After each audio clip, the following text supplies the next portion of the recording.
Paulo nasceu em Tarso da Cilícia, ele era um cidadão romano. Paulo de Tarso. Paulo de Tarso.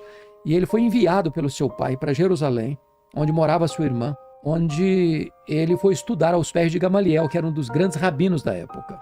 A Bíblia chega a dizer que ele tornou-se dentre os seus pares uma pessoa de destaque, pelo seu zelo religioso, pela capacidade que ele tinha como um homem poliglota, como um homem de uma cultura enciclopédica. E ele foi preparado para ser o grande líder do judaísmo.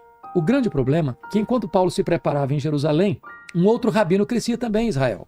Não na decantada Jerusalém, não aos pés de um mestre como Gamaliel, mas na urdidura da luta de uma carpintaria com as mãos calejadas, que é Jesus de Nazaré. Poxa. Aos 30 anos de idade, esse Jesus de Nazaré vai ao Jordão, é batizado por João Batista, dá início ao seu ministério. E ele ensina, diferentemente dos escribas. E para o pessoal ter uma ideia, tudo que a gente sabe sobre Jesus, tudo que aconteceu, as maravilhas, foram 3 anos só. 3 pra anos ver a só. intensidade do que ele aconteceu, fez, que está ressoando até hoje, né? E é o que acontece? Quando Jesus ensina, não como os escribas, mas ensina como quem tem autoridade, os cegos viam, os surdos ouviam, os mudos falavam, os coxos andavam, os mortos ressuscitavam, ele incomodou o sistema religioso, controlado pelo Sinédrio.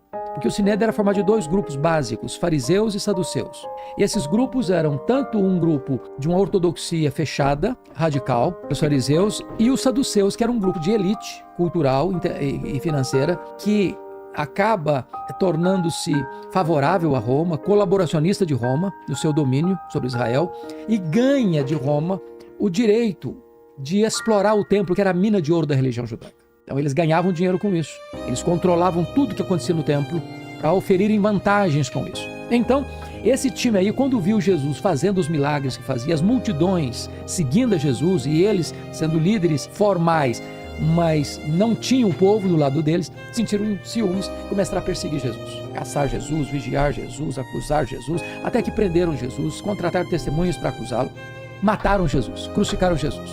De certa forma, era um alívio para eles. Só que esse Jesus de Nazaré ressuscitou no 3º dia. Aí eles não esperavam. Aí eles não esperavam.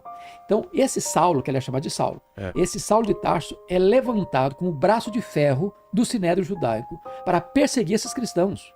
Porque se Jesus ressuscitou, voltou para o céu, 40 dias depois. O Espírito Santo foi derramado e essa igreja agora que estava acovardada, agora é forte, é vigorosa, é corajosa. E Saulo se levanta, Vilela, para ser esse braço de ferro do Sinédrio para perseguir os cristãos.